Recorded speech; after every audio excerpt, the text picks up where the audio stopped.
Estimados irmãos e irmãs, pela fé e pela graça de Deus, você que se encontra na Paróquia Mãe Rainha, no Jardim Pan-Americano, São Paulo, capital. E você que está conosco por meio das mídias sociais, a nossa saudação. O tema central é as tentações de Jesus no contexto da campanha da fraternidade. E eu vou primeiro falar um pouco sobre a campanha da fraternidade. Falar um pouco sobre os 60 anos da campanha da fraternidade. São 60 anos em nível nacional. Essa campanha, ela fez uma análise, percebeu que à luz da palavra de Deus, existe uma enfermidade muito grande na nossa sociedade. Qual seja? Alterofobia. O que é alterofobia? Alter quer dizer o outro, fobia quer dizer medo, medo do outro. Então é interessante perceber isso. Nós na pandemia tivemos isso, medo do outro. Fica lá, você está contaminado. E a gente também não se aproximava. Essa alterofobia, que é um nome composto, o outro mais medo, alterofobia, e é uma coisa interessante a gente ter medo do nosso semelhante. E além disso, essa alterofobia gerou na sociedade um hiperindividualismo. Cada um sozinho, não precisa dos outros. É interessante a gente ter presente isso, que a gente sempre precisou de pessoas. Sempre precisou do antepassado, do atual. Então, há pessoas que acham que não precisam de ninguém. É um engano total. A gente sempre precisa de alguém. Então, é muito interessante a gente perceber isso. E, além disso, a campanha da fraternidade está inspirada num documento chamado Fratelli Tutti. Somos todos irmãos, do Papa Francisco. E o tema é fraternidade e amizade social, e o lema, vós sois todos irmãos e irmãs, de Mateus 23:8. E um outro texto bem interessante é esse daqui, que coloca o princípio básico da nossa relação humana. Somos todos irmãos e irmãs, temos o mesmo Pai, possuímos a mesma dignidade, que nos dá uma igualdade fundamental. Uma vez que dotados de alma racional, somos criados à imagem de Deus, todos temos a mesma natureza e a mesma origem.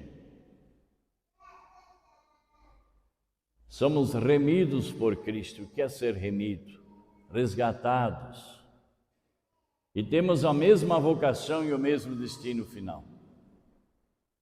Daí a necessidade da gente entender a amizade social necessária para que a gente possa retomar as relações de parentesco, de amigo, de vizinhança que a gente se relaciona. Isso é extremamente importante.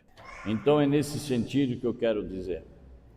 E esse evangelho das tentações, que é colocado sempre no começo da Quaresma, vai nos recordar a luta que a gente tem que enfrentar contra o mal.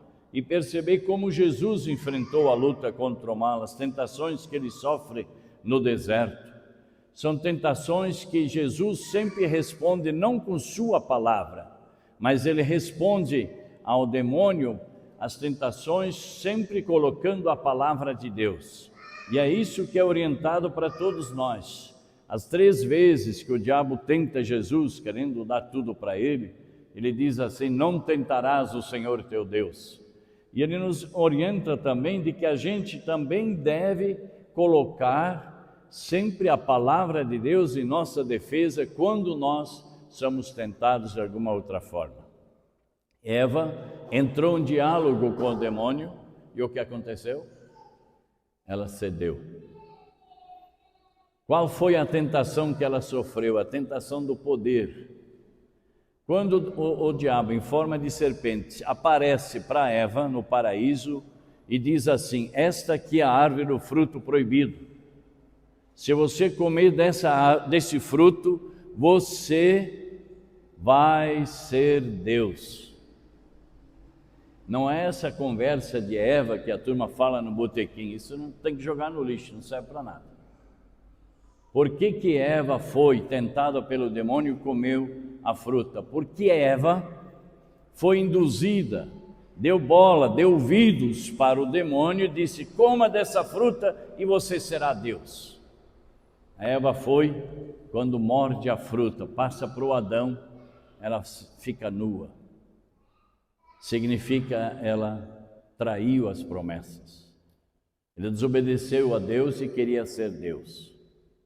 Esse é um resumo, é um texto longo, isso que eu estou resumindo para você em 2 linhas. Então é nesse sentido que a gente deve sempre se valer da palavra de Deus para se defender. Depois, uma outra coisa bem interessante, Pedro vai lembrar que nós somos comprados por um grande preço. Qual é o preço que nós somos resgatados? Sangue precioso de Jesus, o Filho de Deus. Derramou o sangue por nós e para nós, para nos salvarmos. Nós vamos reviver isso.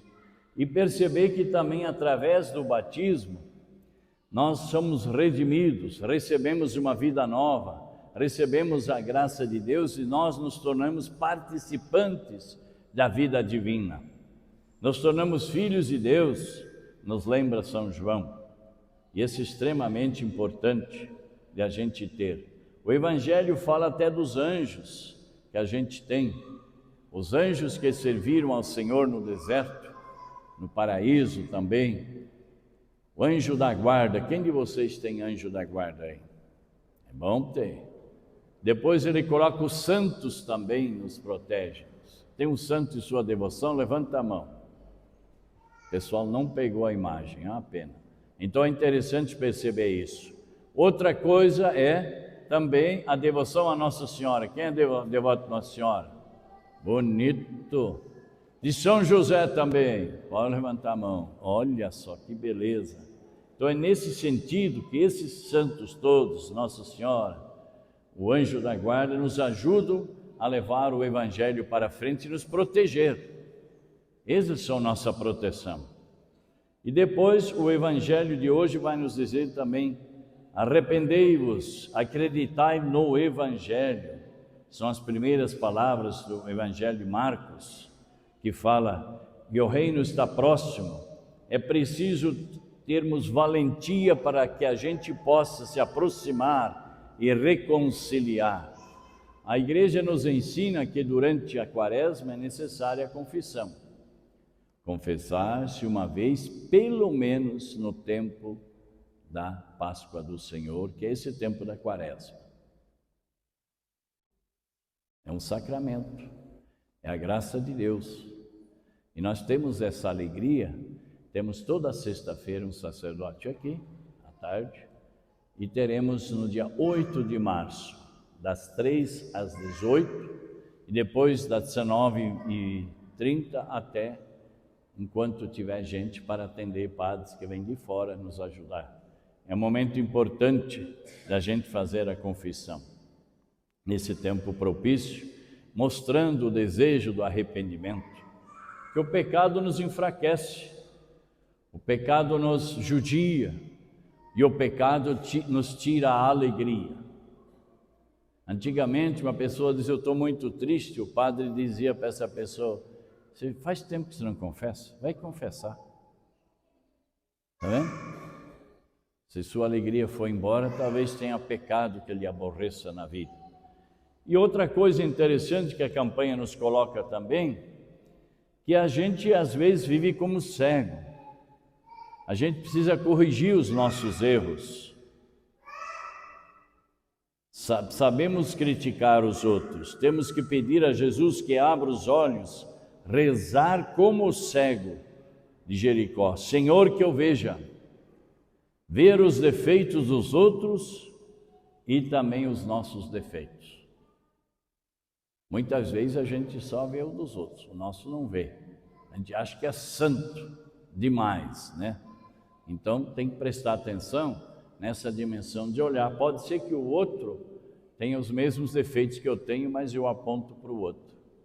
Na imprensa, no campo político, o político sempre acusa o outro. Muitas vezes é o mesmo erro que o outro está fazendo que ele tem.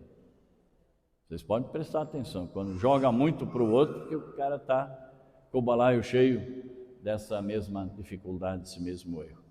Tá certo?